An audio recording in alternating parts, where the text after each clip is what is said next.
हैं news nation अगले आधे घंटे में देश और दुनिया की हर खबरों की सीधी सपाट रफ्तार से भरी कट टू कट अंदाज में। सबसे पहले शुरुआत करते हैं उस खौफनाक मंजर से जो सामने आया एक डांस वीडियो के तौर पर। एक बच्चा जश्न में मशगूल था, डांस कर रहा था, सब वाहवाही कर रहे थे कि अचानक नाचते नाचते उसने दम तोड़ दिया। स्टेज पर डांस करते इस लड़की को देखिए। अपनी मस्ती में लड़का दर्शकों को अपने डांस से लुभा रहा है। ऑडियंस भी इसे चीयर कर रही है, लेकिन तभी अचानक वो मुंह के बल जमीन पर गिर पड़ता है। सभी को लगता है कि ये डांस का हिस्सा है और अगला डांसर स्टेज पर आकर अपने डांस मूव दिखाने लगता है। लेकिन तभी चंद सेकंड बाद ये लड़का उठने की कोशिश करता है, लेकिन इस बार वो बैठे बैठे सिर के बल गिर जाता है। इस बार सबको अंदाजा हो गया कि कुछ तो गड़बड़ है। तभी टीचर्स स्टेज पर दौड़े दौड़े आए और इसे अस्पताल ले जाया गया, लेकिन अस्पताल पहुंचते पहुंचते देरी हो गई और रास्ते में ही इसकी मौत हो गई। डॉक्टरों ने इसकी मौत की वजह कार्डियक अरेस्ट बताया है। बता दें कि मृतक 15 साल के अभिषेक असम के सिलचर के रहने वाले और 26 जनवरी के दिन वो अपने स्कूल में डांस परफॉर्म कर रहा था, लेकिन नियति को कुछ और ही मंजूर था। दिखाते हैं एक शख्स की अजीबोगरीब सनक। 46 मंजिला इमारत पर एक शख्स बिना किसी सहारे के कैसे स्पाइडरमैन के अंदाज में चढ़ता है रियल लाइफ में। बिल्डिंग पर चढ़ते इस शख्स को देखिए, कितनी बेफिक्री के साथ वो ऊपर चढ़ रहा है। ऐसा लग रहा है मानो सीढ़ियां चढ़ रहा हो। इस शख्स का नाम है एलन रॉबर्ट्स और इसे लोग फ्रेंच स्पाइडरमैन के नाम से जानते हैं। फिलहाल एलन मिलान की 47 मंजिला जीटी टावर्स पर चढ़ रहे हैं। सिर्फ चढ़ ही नहीं, उतर भी रहे हैं। अचानक एलन को देख वहां से गुजरते लोग उन्हें देखने के लिए रुक गए और रोड पर जाम की स्थिति लग गई। एलन का ये जानलेवा शौक 11 साल पहले शुरू हुआ, जिसके बाद वो दुबई की बुर्ज खलीफा, पेरिस का आईफल टावर और सिडनी ओपेरा पर भी चढ़ाई कर चुके हैं। हालांकि जब एलन बिल्डिंग से नीचे उतरे तो पुलिस ने उन्हें हिरासत में ले लिया, क्योंकि एलन ने बिल्डिंग पर चढ़ने उतरने की अनुमति नहीं ली थी। अरे अब आपको दिखाते हैं कि पबजी की लोकप्रियता किस हद तक लोगों के सर चढ़कर बोल रही है। अभिभावकों के लिए मुसीबत बनी हुई है, तो देश के प्रधानमंत्री भी पबजी के बारे में खुद को परीक्षा में चर्चा के दौरान पूछने से रोक नहीं सके। ये पबजी वाला है क्या? ये मोदी के जवाब से पूरा हॉल खिलखिला उठा, क्योंकि वहां मौजूद बच्चा जानता है कि पबजी क्या है। अब जरा वो सवाल सुन लीजिए जिसके जवाब में मोदी जी ने ये जवाब दिया है। पहले मेरा बेटा पढ़ाई में बहुत अच्छा था, टीचर्स अप्रिशिएट करते थे, लेकिन अभी कुछ समय से ऑनलाइन गेम्स की तरफ उसका झुकाव कुछ ज्यादा ही बढ़ गया है। ये पबजी वाला है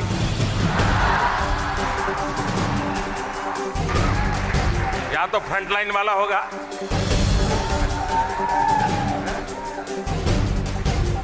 पीएम मोदी ने पहले तो मजाकिया अंदाज में इस सवाल का जवाब दिया, लेकिन साथ ही ये भी कहा कि आज के जमाने में बच्चों को तकनीक से दूर नहीं रखा जा सकता, लेकिन तकनीक का इस्तेमाल सकारात्मक तरीके से होना चाहिए। चीन इस्लाम का चीनीकरण कर रहा है, लेकिन पाकिस्तान में इन दिनों एक वीडियो तेजी से वायरल हो रहा है, जहां पर एक चीनी नागरिक का धर्म परिवर्तन कर उसे इस्लाम कबूल करवाया जा रहा है। पाकिस्तान की जनता एक तरफ दाना पानी को तरस रही है, तो वहीं इमरान सरकार में मंत्री धर्म परिवर्तन कराने में लगे हुए हैं। इनसे मिलिए, यह इमरान सरकार में कैबिनेट मंत्री अमजद अली। अमजद साहब यहाँ एक चीनी नागरिक को कलाम पढ़वाकर उनका धर्म परिवर्तन करवा रहे हैं। इस चीनी शख्स ने अपना नाम बदलकर अब्दुल्ला रख लिया है। इस वीडियो को खुद तहरीक इंसाफ पार्टी ने शेयर किया है, लेकिन वीडियो वायरल होने के बाद अलग अलग तरह की प्रतिक्रिया मिल रही है। दरअसल अमजद अली ने बताया कि वो पिछली बार जब चीन दौरे पर गए थे तो उनकी मुलाकात इस चीनी शख्स से हुई थी, जिसके बाद उसने खुद इस्लाम कबूलने की बात कही थी, जिसके बाद पाकिस्तान आने पर अमजद अली ने उनकी ये मुराद पूरी कर दी। और एक बार फिर भीड़ तंत्र का इंसाफ देखिए। मुगल सराय पर एक एटीएम फ्रॉड करता हुआ शख्स जो है पकड़ा गया। शक ही था अभी कि भीड़ ने उसे किस कदर धुन दिया, पुलिस की इंतजार भी नहीं। भीड़ का गुस्सा कुछ इस कदर टूटा कि किसी के हाथ पांव नहीं रुक रहे हैं। इस चोर पर लगातार लात घूसों की बारिश हो रही है। एक बार को किसी ने इसे भीड़ से बचाने की कोशिश भी की, लेकिन भीड़ ने किसी की एक न मानी। दरअसल जिस युवक की पिटाई हो रही है वो रंगे हाथों एटीएम की धोखाधड़ी करते हुए पकड़ा गया है। करीब 25,000 रुपए लेकर ये शख्स फरार होने की कोशिश में था, लेकिन इसे रंगे हाथों पकड़ लिया गया। एक व्यक्ति संदिग्ध अवस्था में एटीएम से धोखाधड़ी करके एक अन्य व्यक्ति का पैसा निकाल रहा था। उसी के संबंध में उस व्यक्ति द्वारा और पुलिस द्वारा पकड़कर थाने लाया गया है। उसके संबंध में जांच की जा रही है। लोगों ने पहले तो इसकी पिटाई की और उसके बाद इसे पुलिस को सौंप दिया, लेकिन लोगों ने इसे पुलिस के सामने भी नहीं बख्शा और इसकी धुनाई बदस्तूर जारी रही। और इस बार का बजट सत्र हंगामेदार हो सकता है, क्योंकि चुनावों के मद्देनजर मौजूदा सरकार जो है लोकलुभावन बजट पेश करना चाहती है। इसे आम बजट की तरह से ही पेश कर रही है, लेकिन विपक्ष कह रहा है ये तो लेखानुदान है, बजट कैसे। बजट को लेकर संसद में हो सकता है हंगामा। लेखानुदान पेश करने की मांग पर विपक्ष सरकार पर बना सकता है दबाव। खबर की सरकार लोकसभा चुनाव से पहले होने वाले इस आखिरी बजट में लोक लुभावन घोषणाएं कर सकती है, ताकि चुनाव के दौरान वोटरों को आसानी से लुभाया जा सके। माना जा रहा है कि सरकार किसानों, छोटे उद्योगों और मध्यम वर्ग को राहत देने वाले कदमों का ऐलान कर सकती है। वहीं विपक्ष का कहना है कि सरकार को लोगों को लुभाने वाले बजट पेश करने की जगह परंपरा का सम्मान करते हुए लेखानुदान ही पेश करना चाहिए, ताकि अगली सरकार सत्ता संभालने के बाद नीतियों के मुताबिक बजट पेश कर सके। विपक्ष के विरोध के बावजूद यदि सरकार लोगों को लुभाने वाले घोषणा करने वाला बजट लाती है तो संसद में हंगामा होना तय है। हालांकि सत्र सुचारू रूप से चल सके इस बात पर विचार करने के लिए लोकसभा अध्यक्ष सुमित्रा महाजन ने आज शाम सर्वदलीय बैठक बुलाई है। इस बैठक का नतीजा चाहे जो हो, लेकिन अभी तक आसार इसी बात के है कि केंद्र सरकार का यह आखिरी संसद सत्र भी जोरदार हंगामे का गवाह बनेगा। यूपी पुलिस यूं तो एनकाउंटर स्पेशलिस्ट साबित करने पर खुद को तुली हुई है, लेकिन एसपी साहब के सामने संभल में पुलिस वाले राइफल तक लोड नहीं कर पाए, पिस्टल तक लोड नहीं कर पाए।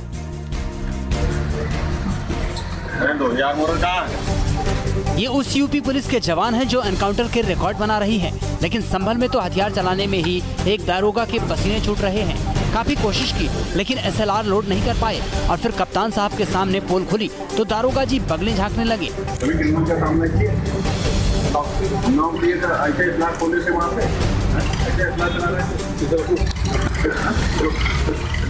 एसपी यमुना प्रसाद संभल के हयात नगर थाने के औचक निरीक्षण पर आए थे, जहां हथियार चलाने में एक पुलिस वाले को नाकाम देखकर वो बिफर पड़े और दारोगा को कड़ी फटकार लगाई।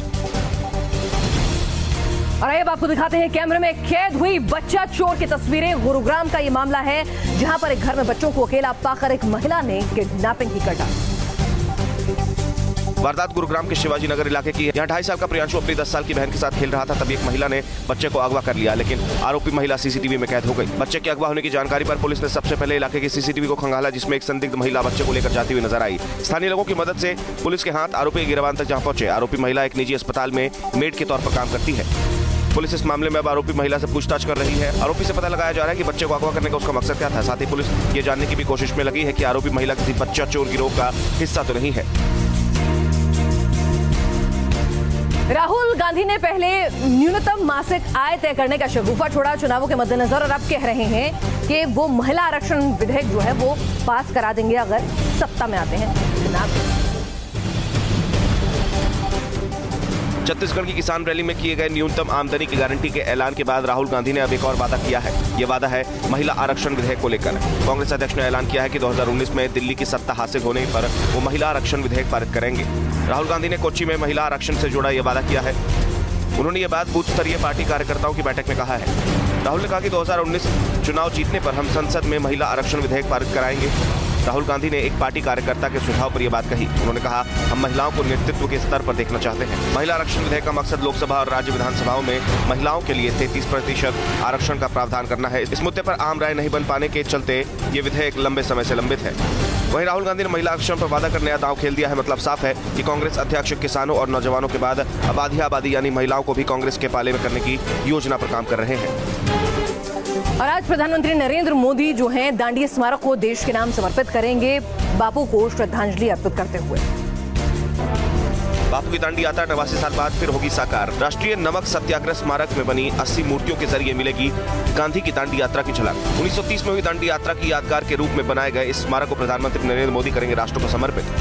इस साल की अपनी दूसरी गुजरात यात्रा के दौरान प्रधानमंत्री दांडी में बने राष्ट्रीय नमक सत्याग्रह स्मारक को राष्ट्र को समर्पित करने के बाद एक जनसभा को भी संबोधित करेंगे। ये स्मारक 15 एकड़ में बनाया गया है और इसको तैयार करने में कुल 110 करोड़ रुपए की लागत आई है। यहाँ दांडी यात्रा में शामिल हुए 80 लोगों की मूर्तियां लगाई गई हैं। इसके अलावा गांधी जी की एक 18 फीट ऊंची मूर्ति भी लगाई गई है। स्मारक में खारे पानी का एक तालाब बनाया गया है। इसके अलावा 14 सॉल्ट मेकिंग मैकेनाइज्ड पैन भी लगाए गए हैं। इसमें सैलानी तालाब का पानी डालकर नमक बना सकेंगे। रोशनी और सजावट के लिए यहाँ 41 सोलर ट्री बनाए गए हैं, जिनमें 144 किलोवाट बिजली बनाई जाएगी। गांधी जी ने 12 मार्च से 6 अप्रैल 1930 तक ब्रिटिश सरकार के नमक कानून के खिलाफ साबरमती से दांडी तक पैदल सफर किया था, जिसे दांडी यात्रा का नाम दिया गया था। आज राष्ट्र को समर्पित करने के बाद इस स्मारक को आम जनता के लिए खोल दिया जाएगा। क्या अखिलेश ने मुलायम सिंह यादव को कैद कर रखा है? क्या नेताजी कैद में हैं? ये आरोप लगाए हैं चाचा शिवपाल यादव ने अखिलेश के ऊपर। वहाँ पर बंधक हैं नेताजी। मुझे तो लग रहा है खुला नहीं छोड़ा जा रहा, बंधक बनाकर रखा गया। तो सुना आपने, शिवपाल यादव ने सीधे सीधे अखिलेश यादव पर इतना बड़ा आरोप लगा दिया है। अखिलेश यादव से रास्ते जुदा होने के बाद वो लगातार ऐसे ही हमलावर होते रहे हैं। दरअसल उन्होंने आरोप लगाया कि अखिलेश यादव के सामने मुलायम सिंह की नहीं चलती और उन्हें बंधक बनाकर रखा गया है। शिवपाल यादव ने ये बातें फिरोजाबाद में एक शादी समारोह के दौरान कही। इसके अलावा उन्होंने 2019 लोकसभा चुनाव को लेकर अपनी रणनीति भी साफ की। पाकिस्तान की नीयत में कैसा खोट है ये एक बार फिर साबित होता है जब वहां के विदेश मंत्री जो हैं अलगाववादी नेता मीरवाइज को फोन करते हैं और हिंदुस्तान से बातचीत की बात आती है तो कहते हैं इलेक्शन का इंतजार करें। एक तरफ फोन लाइन पर कश्मीर के अलगाववादी नेता मीरवाइज उमर फारूक और दूसरी तरफ पाकिस्तानी विदेश मंत्री शाह महमूद कुरैशी। इस फोन लाइन पर हुई बात पाकिस्तान की उस नापाक चाल का सबूत है जिसके जरिए पाकिस्तान कश्मीर में साजिशों को अंजाम देता है। इस फोन कॉल के जरिए पाकिस्तान ने भारत के आंतरिक मामलों में एक बार फिर दखल देने की कोशिश की है। पड़ोसी मुल्क के विदेश मंत्री शाह महमूद कुरैशी ने अलगाववादी कश्मीरी नेता मीरवाइज उमर फारूक को फोन पर बातचीत की। दावा किया जा रहा है कि कुरैशी ने हुर्रियत नेता के साथ कश्मीर मुद्दे को हाईलाइट करने के इस्लामाबाद की कोशिशों को लेकर चर्चा की है। इस्लामाबाद में विदेश विभाग का दावा है कि कुरैशी ने कश्मीर मामले पर मीरवाइज से बात की है। पाकिस्तानी विदेश विभाग ने अपने बयान में कहा है कि कुरैशी ने मानवाधिकार उच्चायुक्त दफ्तर की तरफ से जारी जून 2018 की रिपोर्ट और ब्रिटिश संसद की एक रिपोर्ट का भी जिक्र किया है। इस बातचीत को लेकर भारत के विदेश मंत्रालय ने सख्त एतराज जताया है। साफ है कि भारत के अभिन्न हिस्से जम्मू कश्मीर में किसी भी तीसरे पक्ष के लिए कोई जगह नहीं है, लेकिन पाकिस्तान की नापाक निगाहें कश्मीर पर टिकी है और वो लगातार कश्मीर में साजिशें अंजाम दे रहा है। और हिंदुस्तान के लिए अलर्ट होने का वक्त आ गया है क्योंकि अमेरिकी खुफिया एजेंसी के निदेशक डैन कोट्स ने कहा है कि पाकिस्तान के आतंकी हिंदुस्तान और अफगानिस्तान को दहलाने की नापाक साजिश रच रहे हैं। अलर्ट रहना होगा। अमेरिकी राष्ट्रीय खुफिया विभाग के निदेशक डैन कोट्स का दावा है कि पाकिस्तान अपनी हरकतों से बाज नहीं आ रहा है। वो लगातार आतंकियों को पनाह दे रहा है। आतंकी खुराक पाए उसके पाले आतंकियों के निशाने पर हैं हिंदुस्तान, अफगानिस्तान और यहां तक कि अमेरिका। डैन कोट्स ने यह दावा अमेरिकी खुफिया विभाग पर बनाई गई सीनेट की समिति के सामने किया है। इस रिपोर्ट में दावा किया गया है कि आतंकवाद के खिलाफ लड़ाई में पाकिस्तान का नजरिया ही गलत है। वो उन्हीं आतंकवादी गुटों के खिलाफ कार्रवाई करता है जिनसे पाकिस्तान को खतरा होगा। पाकिस्तान आतंकवाद को नीतिगत हथियार के रूप में इस्तेमाल करता है। इससे तालिबान के खिलाफ लड़ाई में अमेरिकी कोशिशों को कामयाबी नहीं मिल पा रही है। इतना ही नहीं, रिपोर्ट में यह भी खुलासा हुआ कि पाकिस्तान अपने पड़ोसी देश अफगानिस्तान में अमेरिकी शांति प्रयासों को भी नाकाम करने की साजिश में जुटा है। इसके लिए वो आतंकियों की खुलेआम मदद कर रहा है। अमेरिकी खुफिया एजेंसी की रिपोर्ट में एक बार फिर पाकिस्तान का नापाक चेहरा बेनकाब हो गया है। पाकिस्तान दुनिया में तबाही मचाने वाले आतंकियों का पनाहगाह बन गया है, लेकिन पाकिस्तान मानने को तैयार नहीं है। और दुनिया की हर बड़ी अपडेट जानिए फटाफट अंदाज में। वर्ल्ड कप टू ऑस्ट्रेलिया के क्वींसलैंड में भारी बारिश से बाढ़ के हालात। 24 घंटे में 50 सेंटीमीटर बारिश से शहर हुआ पानी पानी। सड़कों और घरों में भी भरा ग्रेंटी नदी का पानी। भारी बारिश से यहाँ 118 साल का रिकॉर्ड टूट गया। फ्रांस में येलो वेस्ट प्रदर्शन के खिलाफ हजारों लोग सड़क पर उतरे। पेरिस में 10,000 से ज्यादा लोगों ने रेड स्कार्फ पहनकर किया प्रदर्शन। मैक्रोन सरकार के समर्थन में उतरे लोगों ने शांतिपूर्ण तरीके से मार्च निकाला और बताया कि जनता को सही तरीके से विरोध करना चाहिए। चीन में भारी बर्फबारी के बीच हो रहा है स्नो फेस्टिवल। हर्बन में विंटर टूरिज्म को देखने के लिए देश विदेश से उमड़ी लाखों सैलानियों की भीड़। बर्फ पर हैरान करने वाले करतब दिखाकर कलाकारों ने जीता दिल। कैलिफोर्निया के जंगलों में लगी भीषण आग से 11 अरब 40 करोड़ डॉलर के नुकसान का आंकड़ा आया सामने। नवंबर में कैलिफोर्निया के जंगलों में लगी थी भीषण आग। अमेरिकी इतिहास की इस सबसे भीषण आग में 89 लोगों की हो गई थी मौत और 13,000 से ज्यादा घर और दफ्तर बर्बाद हुए। और आइए आपको दिखाते हैं तीसरी आंख में जब गुनाह कैद होता है तो क्या तस्वीरें सामने आती हैं। बैंक कर्मचारी को लूटा गया और एक पुलिस वाला ही रिश्वत लेते पकड़ा गया। एमपी के झाबुआ में एक बैंक कर्मचारी से लूट की तस्वीरें सामने आई हैं। कैमरे में कैद तस्वीरों से बदमाश एक बाइक से आता दिख रहा है। काले रंग की जैकेट पहने बदमाश पार्किंग में बाइक खड़ी करता है और मुंह पर नकाब पहन लेता है। बताया जा रहा है कि इस युवक ने बैंक कर्मचारी को निशाना बनाया और उससे 2 लाख रुपए, मोबाइल और बाइक लूटकर फरार हो गया।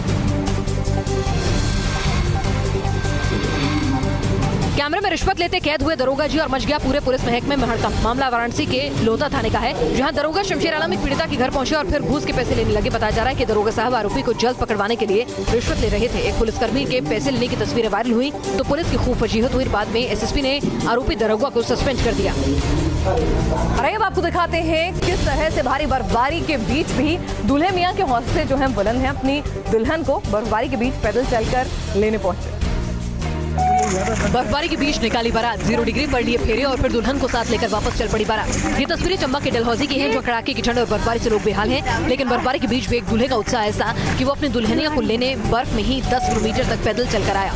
दूल्हे के साथ 60-70 बाराती बारात में पैदल दुल्हन के घर तक पहुंचे ताकि मुहूर्त का समय न निकल जाए। वहीं रुद्रप्रयाग में भी भारी बर्फबारी के बीच अनोखी शादियां देखने को मिली। भारी बर्फबारी की वजह से जब बारात की गाड़ियां फंस गईं तो फौजी दूल्हा बर्फ के बीच 6 किलोमीटर पैदल चलकर लड़की वालों के घर पहुंचा। 25 बाराती भी साथ में पैदल चले।